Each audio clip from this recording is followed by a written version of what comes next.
కూకట్పల్లి సహస్ర హత్య కేసులో సంచలన విషయాలు బయటకు వస్తున్నాయి. క్రిమినల్ కావాలనే సహస్రను హత్య చేసినట్టుగా తెలుస్తోంది. బాలుడి ఫోన్లో క్రైమ్ సిరీస్ ఎపిసోడ్లు చాలానే గుర్తించారు పోలీసులు. రాసుకున్న లెటర్కు సహస్ర హత్యకు అసలు సంబంధం లేదు. ఈ హత్య చేయాలన్న ఉద్దేశంతో ఆ లెటర్ రాయలేదు అని చెప్పి చాలా స్పష్టంగా అర్థమవుతోంది. నిందితుడిపై ఎస్సీ ఎస్టీ అట్రాసిటీ కేసు కూడా నమోదు చేసే ఆలోచనలో ప్రస్తుతం పోలీసులు ఉన్నట్టుగా తెలుస్తోంది. కూకట్పల్లి బాలిక హత్య కేసు విచారణకు సంబంధించి కొన్ని విషయాలు బయటకు వస్తున్నాయి. బ్యాట్ కోసం హత్య అని పోలీసులు చెప్తున్నారు. ఎంఆర్ఎఫ్ బ్యాట్ దొంగిలించడానికి వచ్చాడు. దొంగతనం చేసే సమయంలో సహస్ర కనిపించింది. సహస్ర మీద దాడి చేసి కత్తితో పొడిచి చంపేశాడు అన్నది ఇప్పటి వరకు బయటకు తెలిసిన సమాచారం, పోలీసులు ఇచ్చినటువంటి ఇన్ఫర్మేషన్. అయితే బయటకు రానటువంటి ఇప్పటివరకు విషయాలు, విచారణలో ఇప్పుడు తెలుస్తున్నటువంటి విషయాలు చూస్తే ఆశ్చర్యపోతా ఉన్నారు. క్రైమ్ వెబ్ సిరీస్లు చూసి వాటికి ప్రభావితమయ్యాడు ఆ బాలుడు. క్రిమినల్ కావాలనే కోరికతోనే సహస్రను చంపినట్టుగా తెలుస్తోంది. క్రిమినల్ అని పిలిపించుకోవాలన్న ఉద్దేశంతోనే అతడు ఈ విధంగా చేసినట్టుగా తెలుస్తోంది. అతడి ఫోన్ మొత్తం కూడా క్రైమ్కు సంబంధించిన ఎపిసోడ్లో ఉన్నాయి. క్రైమ్ చేయాల్సినటువంటి ఏవైతే ఆ ఓటీటీ ప్లాట్ఫామ్లో వెబ్ సిరీస్లు ఉంటాయో, తర్వాత క్రైమ్ను ప్రోత్సహించినటువంటి వీడియోలు ఏవైతే ఉంటాయో ఆ వీడియోలే అతని ఫోన్లో గుర్తించినట్టుగా తెలుస్తోంది. సహస్ర హత్యకు బాలుడు ఏదైతే లెటర్ రాసుకున్నాడో ఆ లెటర్ కూడా ఏమాత్రం ఈ హత్యకు సంబంధం లేదు అన్నట్టుగా తెలుస్తోంది. 2 నెలల క్రితం ఏదో ఒక ఇంట్లో చోరీ చేసి ప్లాన్ అమలు చేయాలని ఆ లెటర్ రాసుకున్నట్టుగా తెలుస్తోంది. అతడిపై ఎస్సీ ఎస్టీ అట్రాసిటీ కేసు నమోదు చేసేందుకు పోలీసులు యోచిస్తున్నట్టుగా తెలుస్తోంది. నిజంగానే పోలీసులు ముందుగా చెప్పింది ఎంఆర్ఎఫ్ బ్యాట్ కోసం వచ్చాడు, బ్యాట్ మీద అతను కన్నుబడింది, ఆ బ్యాట్ దొంగతనం చేయడం కోసం వచ్చాడు అని పోలీసులు చెప్పారు.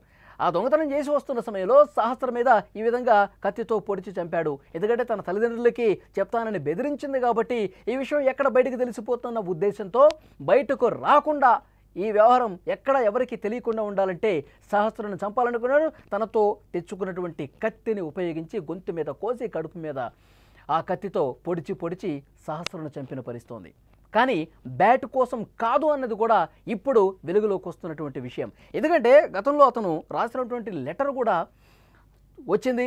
ఆ లెటర్ కూడా ఎక్కడ చూసినా సరే ఎంఆర్ఎఫ్ బ్యాట్ ప్రస్తావన లేదు. ముందు నుంచి ఫస్ట్ లైన్ నుంచి లాస్ట్ లెటర్ వరకు చూసుకుంటే ఎక్కడ కూడా ఎంఆర్ఎఫ్ బ్యాట్ లేదు. ఫస్ట్ గో హోమ్ అన్నాడు, టేక్ గ్యాస్ అండ్ టేబుల్ అన్నాడు, నెక్స్ట్ కీప్ ద డోర్ అన్నాడు, తర్వాత ఫైర్ అన్నాడు, కీప్ లాక్ ద గ్యాస్ అన్నాడు, కట్ విత్ నైఫ్ అన్నాడు. తన వెంట తెచ్చుకున్న నైఫ్ ఉంది కదా, దానికి సంబంధించి కూడా ఇక్కడ రాసుకున్నాడు. After cutting the lock take money, next keep gas on it the stage, leak the gas, ఇవన్నీ రాశాడు. తర్వాత home and lock it, mission done, ఇవన్నీ రాసుకున్నాడు. నిజంగా ఎంఆర్ఎఫ్ బ్యాట్ కోసమే పోలీసులు చెప్తున్నారు కదా, ఎంఆర్ఎఫ్ బ్యాట్ కోసమే వచ్చాడు, బ్యాట్ దొంగతనం చేయడం కోసమే వచ్చాడు అనుకుంటే ఈ లెటర్ రాసింది, ఈ స్టెప్ బై స్టెప్ ఏదైతే రాసుకున్నాడో అది కేవలం ఈ దొంగతనం కోసమే అనుకుంటే ఎంఆర్ఎఫ్ బ్యాట్ ప్రస్తావన ఉండేది. కానీ ఈ దొంగతనానికి ఇప్పుడు ఈ సహస్రను చంపిన కేసుకు ఈ మీరు స్క్రీన్ మీద చూస్తున్నటువంటి ఈ లెటర్కు ఏమాత్రం సంబంధం లేదు. ఇది ఎప్పుడో 2 నెలల క్రితమే రాసుకున్నాడు. అప్పుడు ఒకసారి దొంగతనానికి ప్రయత్నం చేసినప్పుడు అది రాసుకున్నటువంటి కాగితం, ఆ స్టెప్ బై స్టెప్ రాసుకున్నటువంటి విషయానికి సంబంధించి ఆ 2 నెలల క్రితం తను వేసుకున్నటువంటి ప్లాన్కి సంబంధించి పేపర్ ఇది. సహస్ర మర్డర్ కేసుకి ఈ పేపర్కి ఇప్పుడు రాసుకున్నటువంటి ఈ స్క్రిప్ట్కి ఏమాత్రం సంబంధం లేదు అన్నది కూడా అర్థమవుతుంది. ఇప్పుడు పోలీసుల విచారణలో తేలుతుంది ఏంటంటే అతడి ఫోన్ చెక్ చేశారు. అతడి దగ్గర ఫోన్ ఉంది. వాళ్ళ తల్లి కూడా మందలించింది, ఎప్పుడు ఫోన్ చూస్తుంటావు, పిచ్చి పిచ్చి వీడియోలన్నీ చూస్తుంటావు, క్రైమ్ వీడియోలన్నీ చేస్తుంటావు అని చెప్పి ఫోన్ కూడా ఒక సందర్భంలో లాక్కుందంట. ఆ ఫోన్ పరిశీలిస్తే అందులో మొత్తం కూడా అతను చూసినటువంటి ఆ క్రైమ్ హిస్టరీ మొత్తం ఒకసారి చూస్తే యూట్యూబ్ చూసినటువంటి వీడియోలు కావచ్చు, మిగతా ఓటీటీ ప్లాట్ఫామ్స్లో చూసిన వీడియోలు కావచ్చు, అన్నీ క్రైమ్ ఏ విధంగా చేయాలి, ఏ విధంగా మర్డర్లు చేయాలి, ఏ విధంగా చేసి తప్పించుకోవాలి, అలాంటి దారుణమైనటువంటి వీడియోలు ఉన్నాయి.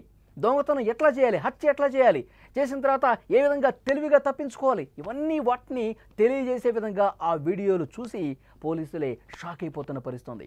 కేవలం నేను ఒక క్రిమినల్ని, నేను ఏదైనా చేయగలను, ఏది చేసినా నేను తప్పించుకోగలను, ఇలాంటి మైండ్ సెట్ ఆ బాలుడిలో ఉన్నట్టుగా తెలుస్తోంది. ఇలాంటి ఆలోచన ధోరణి అతనిలో పేరుకుపోయినట్టుగా తెలుస్తోంది. నేను క్రిమినల్ అని చెప్పి నిరూపించుకోవాలి. ఇప్పుడు వీడియోలో చూస్తూ ఉంటారు కదా, చాలా తెలివిగా మర్డర్లు చేసేసి పోలీసులకు చుక్కలు చూపిస్తున్న క్రిమినల్ అని చెప్పి ఇలాంటి వెబ్ సిరీస్లు ఎపిసోడ్లు ఉంటాయి. పోలీసులు ఆ క్రిమినల్ని పట్టుకోవడానికి ఇన్వెస్టిగేట్ చేస్తూ ఉంటారు. కానీ వాడిని పట్టుకోవడం ఎప్పుడో క్లైమాక్స్లో పట్టుకుంటారు. మనం చూసే సినిమాల్లో అలాగే చేస్తాయి. ఎప్పుడో క్లైమాక్స్లో వీడు హంతకుడు, వీడే చంపింది, వీడే మర్డర్లు చేసిందని చెప్పి లాస్ట్ క్లైమాక్స్లో కనుక్కుంటారు కదా. సో అలాంటి వీడియోలే ఇతను చూసినటువంటి పరిస్థితి ఉంది. అంటే నేను ఒక పేరు మోసిన క్రిమినల్గా పేరు తెచ్చుకోవాలి, నేను ఎక్కడా దొరకకూడదు, ఇన్వెస్టిగేట్ చేసే వాళ్ళకి చెమటలు పట్టాలని కనుక్కోవాలంటే సో అలాంటి వీడియోలు చూసి అతని mind set, criminal mind set, అతని సైకో బిహేవియర్ ఆ విధంగా మారిపోయినట్టుగా కనిపిస్తోంది. ఇవన్నీ తాజాగా పోలీసుల విచారణలో వెలుగులోకి వస్తున్నాయి. బ్యాట్ కోసం మాత్రం కాదు, నిజంగా బ్యాట్ కోసం అయితే ఆ లెటర్లో రాసి ఉంటుంది, ఎంఆర్ఎఫ్ బ్యాట్ అని రాసి ఉంటుంది. కానీ ఈ పేపర్ ఎప్పుడుదో అతని ఇంట్లోనే దొరికింది. సో ఇప్పుడు ఈ కేసుకు సంబంధించిన రాసుకున్నాడా అనుకున్నారు, కాదు. సో డెఫినెట్గా నేను ఒక క్రిమినల్ లాగా ప్రొజెక్ట్ కావాలి, నేను ఒక పేరు మోసిన క్రిమినల్ లాగా తయారు కావాలని చెప్పి చాలా స్పష్టంగా ఇక్కడ అర్థమవుతుంది. నిజంగా బాలల్లో నేరాలకు పాల్పడే ధోరణి విపరీతంగా పెరిగిపోతోంది అనడానికి ఈ ఘటన ఒక నిదర్శనంగా నిలుస్తోంది. ఫోన్లో అశ్లీల దృశ్యాలు చూస్తున్నారు, మత్తు పదార్థాలు, క్రైమ్ వెబ్ సిరీస్లు ఇవన్నీ చూసి చెడిపోతూ ఉన్నారు, వికృత చేష్టలకు పాల్పడతా ఉన్నారు పిల్లలు. తల్లిదండ్రుల పర్యవేక్షణ ఉంటుందా, దీనికి ఇది కూడా ఒక కారణం. అసలు పిల్లలు ఏం చేస్తూ ఉన్నారు, స్కూల్కి పోతున్నారా లేదా, స్కూల్లో ఏం చేస్తూ ఉన్నారు, ఇంటికి వచ్చిన తర్వాత ఏం చేస్తూ ఉన్నారు, వాళ్ళు ఎలాంటి వీడియోలు చూస్తూ ఉన్నారు, ఫోన్ పట్టుకుని ఏం చేస్తూ ఉన్నారు, ఇవన్నీ కూడా తల్లిదండ్రుల బాధ్యత ఉంది. తల్లిదండ్రులు ఒక పర్యవేక్షణ చేయాల్సినటువంటి అవసరం ఉంది, వాళ్ళని ఒక కంట కనిపెట్టుకోవాల్సినటువంటి అవసరం ఉంది. ఇవన్నీ తల్లిదండ్రులు పూర్తిగా విస్మరిస్తూ ఉన్నారు. చాలామంది తల్లిదండ్రులు కూడా ఇద్దరు కూడా జాబ్ హోల్డర్స్ అయ్యి ఉండి పొద్దు నుంచి సాయంత్రం వరకు వాళ్ళ జాబుల్లో వాళ్ళు నిమగ్నం అయిపోతారు, రాత్రి ఇంటికి వస్తారు.